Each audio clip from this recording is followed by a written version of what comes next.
So cell wall. Cell wall is the outermost layer for bacteria, not the outermost layer.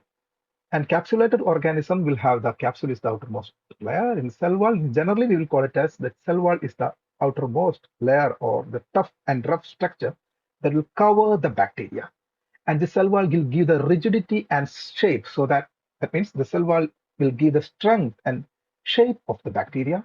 And also it will have a role in the virulence factor and immunity. Virulence factor will help in the pathogenesis, or it will also help in the infection causing, and it will maintain the osmotic pressure.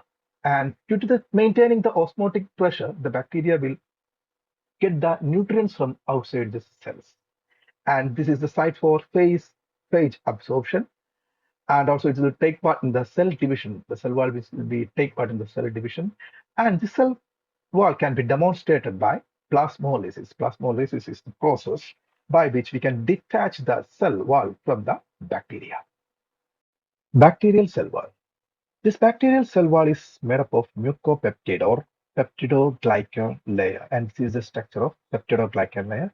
Here you can see this peptidoglycan layer is composed of alternate unit of N-acetyl muramic acid and N-acetyl glycosamine. And here in this first this N-acetyl glucose muramic acid, next N-acetyl glucosamine. Again, you can see this is N-acetyl muramic acid. That is the alternative unit of N-acetyl muramic acid and N-acetyl glycosamine. And this N-acetyl muramic acid is connected by a peptide bridge. Here you can see here, everywhere you can see this peptide bridge.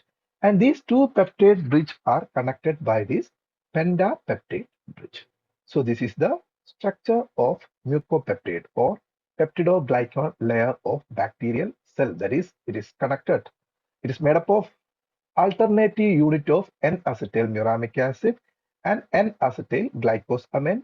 And this N-acetyl muramic acid is having a peptide bridge, and these peptide bridge are connected by a pentapeptide bridge. Difference between gram-positive and gram-negative bacterial cell wall. And this is the picture of gram-positive bacterial cell wall and gram-negative bacterial cell wall. Here you can see this is the peptidoglycan layer of gram-positive bacteria. And this peptidoglycan layer consists of teichoic acid and lipoteichoic acid.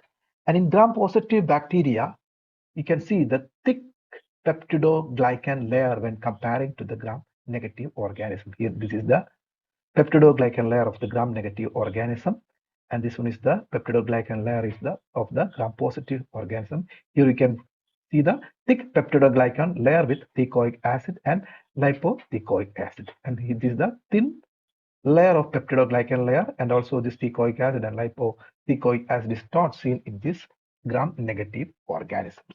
And this is the cell membrane, and here you can see this is the cell membrane of the gram-negative bacterium. And in gram-negative bacterium, we will have the outer membrane layer. This is the outer membrane layer. In the case of gram-positive organism, doesn't have this outer membrane layer. And in gram-negative organism, we have outer membrane layer, and this outer membrane layer will consist of uh, contain phospholipid and lipopolysaccharides. This is lipid-rich lipopolysaccharides can be seen in outer membrane, and also this outer membrane will have small hole-like structure called porins. These porins can be seen in the outer membrane layer of gram-negative organism.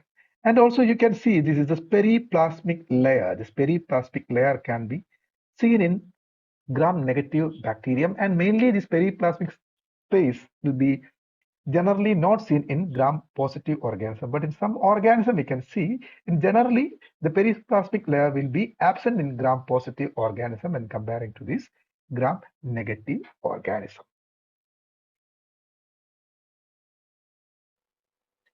And this is the electron microscopic picture of gram-positive and gram-negative bacteria. Here you can see this is the peptidoglycan layer. This is the thick peptidoglycan layer can be seen in gram-positive bacteria.